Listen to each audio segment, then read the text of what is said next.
Last night our Hufaz finished the 14th juz of the Quran, which consists of Surah Al-Hijr and Surah Nahl. Surah Hijr is named Surah Hijr because Allah subhanahu wa ta'ala, He names Ashabul Hijr in the surah, who were known as the people of Thamud, the nation of Salih alayhi salam. And the reason they were called a Hijr is because Allah subhanahu wa ta'ala had given them the ability that they were able to carve their houses out of stone.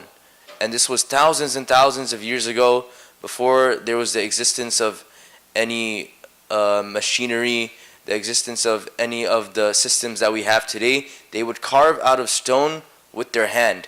And if we go to Jordan, and if we go into the Middle East, we can see some of those places which were the remains of those nations.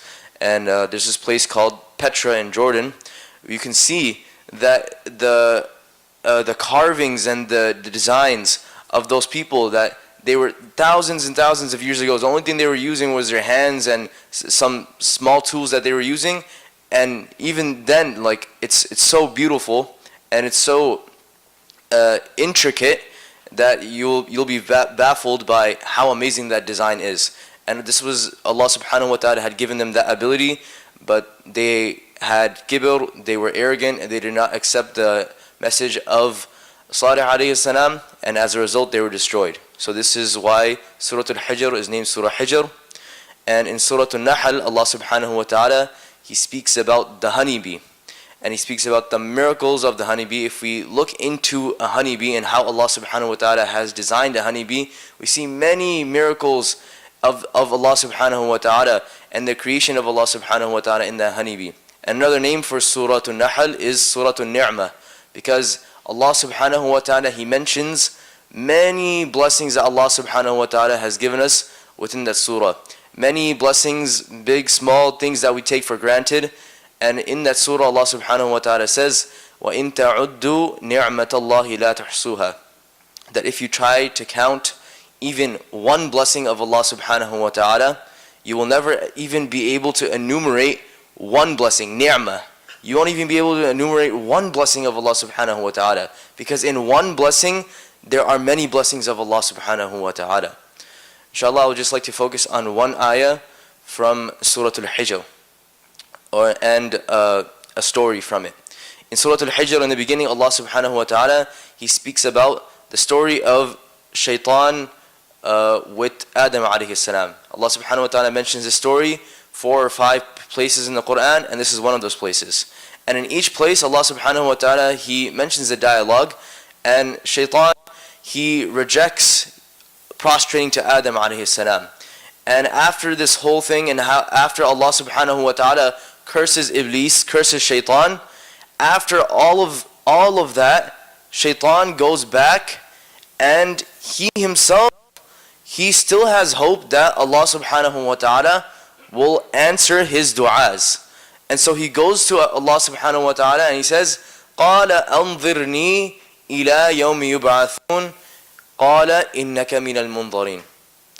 He goes to Allah subhanahu wa ta'ala and asks Him, give me some respite.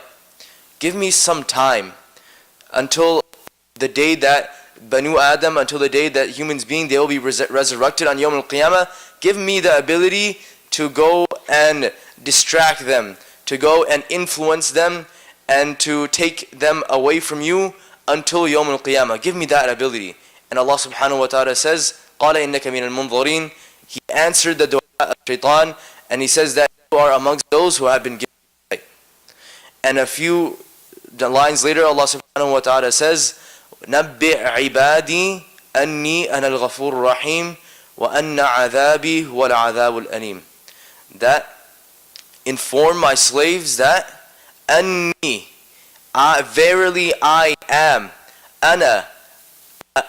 After that, another one. After that, he says, I myself am again. Al-Ghafur, the most forgiving. Ar-Rahim, the most merciful. Allah subhanahu wa ta'ala, He's putting many forms of ta'keed, many forms of emphasis into His mercy. That this is my mercy. I myself am the most forgiving, the most merciful. But then how does He explain Himself with adhab? وَأَنَّ عَذَابِي هُوَ الْعَذَابُ الْأَلِيمُ. He does not say that I am also the most tormenting. I am the one. He does not say that I am the one who punishes the worst punishment. Rather, he says, my punishment is a painful punishment. There's a difference in the wording between the two. He says that نَبِّ عِبَادِي أَنِّي أَنَا الْغَفُورُ الرَّحِيمُ. Tell my slaves that I am the most forgiving, the most merciful, but my punishment is a punishment that is very painful. The same thing we see in Surah Ibrahim when he says, وَإِذْ تَأَذَّنَ رَبُّكُمْ لَإِن شَكَرْتُمْ لَأَزِيدَنَّكُمْ وَلَإِن كَفَرْتُمْ إِنَّ عَذَابِي لَشَدِيدٌ.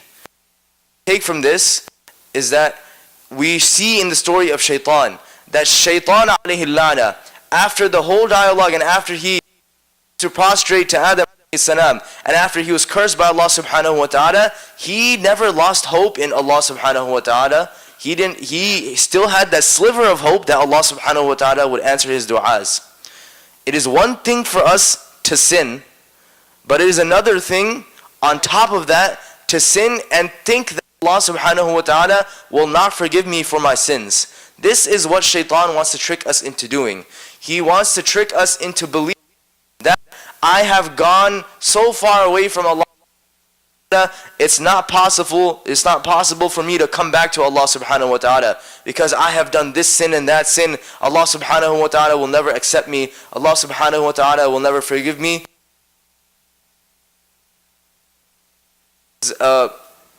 Understanding that is by Shaitan.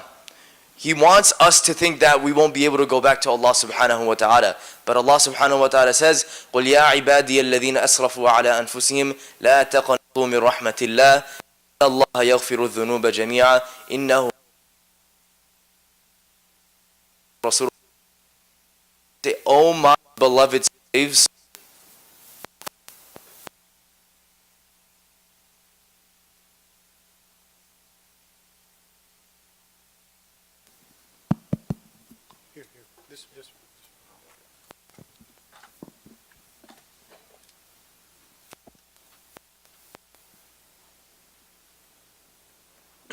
he says, Ya ibadiya alladhina asrafu ala anfusihim, that O my beloved slaves, the ones who have transgressed over themselves.